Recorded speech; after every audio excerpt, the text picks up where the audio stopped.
And welcome back to KMOT First News at 6. Well, it's the second day of the West Region Hockey Tournament. Today's earlier games were loser-out games. So a win this afternoon against Mandan was imperative for Bottineau Rugby if they wanted to keep their season alive and vice versa. Let's head out to the VFW. Mandan striking first as Cameron Beaver bounces a point shot off a defender to take a 1-0 lead. Braden Kraus sees a juicy rebound here and makes it 2-1 Mandan just moments later. And Mandan knocking on the door once again in the second period as Carson Jarris is robbed by Bottineau Rugby's goalie, Easton Freeman. Let's take a look at some of these scores here. In the first couple games, Mandan gets the win over Bottineau Rugby 7-3 to keep their season alive. Also, Jamestown keeps their season alive 6-1 over Williston. Now on to the other games. Now it looks like we'll have the slate for the other games later on tonight on First News at 10. Well, to the college ranks now. The number 4 Minot State women's hockey team hosted number 11 Jamestown on the ice in the Magic City. We'll begin in the first period. Olivia Opheim is trying to open the scoring for Minot State. She tries to stuff it in from behind the net, but it is kept out. Now it's Jaden Baker coming the other way for the Jimmies. Her shot is blocked by Morgan Baker. Kira Montrose sticks home the loose puck, but the play had already been whistled dead. The Jimmies would eventually find the opener. Alyssa Lingen fires a shot from distance. It takes a wicked deflection sailing past Baker between the pipes. The Beavers would equalize less than 18 seconds later. Abby Tallman puts in a silver platter for Opheim, who makes no mistake here. It's the home team Beavers who skate to the 4-1 win. It's the same two teams on the ice in Minot tomorrow. We're not done yet. That's what Bishop Ryan girls basketball is saying as they get ready for the Girls B Region 4 tournament this week. The team earning its spot in regionals after pulling multiple upsets in the District 8 tournament last week.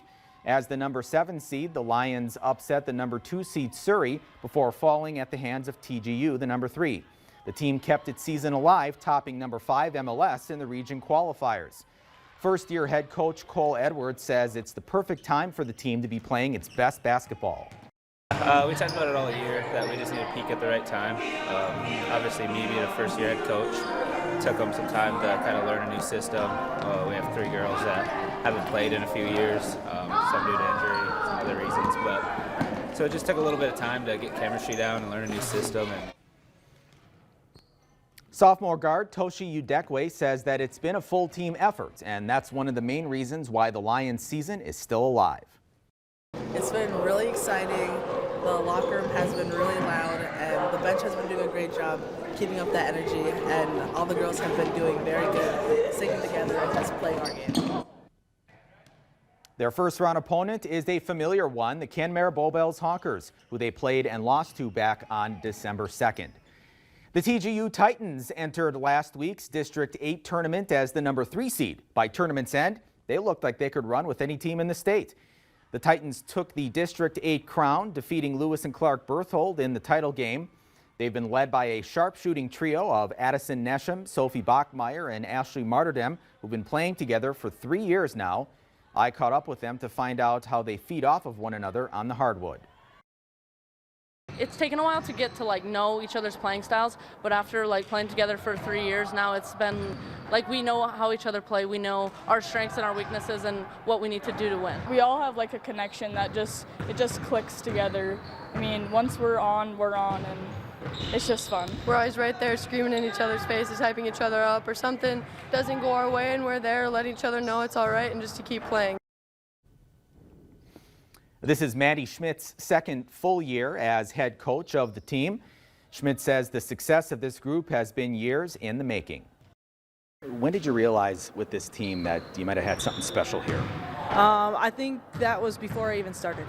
Seeing, these girls, they've been putting the time in. Some of these girls with the coaches they had in junior high, the travel ball they did, that's where it started. I'm thankful for the opportunity to be a part of this and to get to share my passion with them.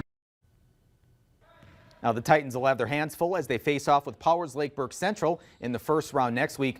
We'll hear from the Lewis and Clark Berthold Bombers tonight at 10 on how they're getting ready for regionals. But for now, here's a look at the full Region 8 bracket. These games at the Minot Auditorium on Monday. The day starts with the Honkers versus Lions at 3, followed by Bombers and Tigers. In the evening, the Titans face off with the Ranchers, and the Pirates take on the Knights, who we spoke with earlier this week in the late game. Across town at the MSU Dome on Monday, the girls Division A Region 3 tournament games will be taking place at the same time. The top-seeded Royals take on the Dragons, who won the play-in game. The 4-5 game will feature the Lakers versus the Panthers. Could be a close one. In the evening, the Braves of Bottineau and Blue Jays square off. And in the night game, it's the Braves of Turtle Mountain versus the Cardinals. Back in Division B, we have some teams competing in the Region 2 tournament at Devils Lake High School, also starting on Monday. It's going to be a busy day. North Prairie Cougars take on Benson County in the late afternoon game. The night game features the St. John Woodchucks taking on New Rockford Cheyenne. Now, if this region goes chalk, we could see a rematch of St. John and Langdon area Edmore Munich for a shot at state. The Chucks losing a close district title game to the Cardinals last week. If you're a basketball fan, you gotta love this time of year, right? Hey, that's all we have in sports. We'll be right back.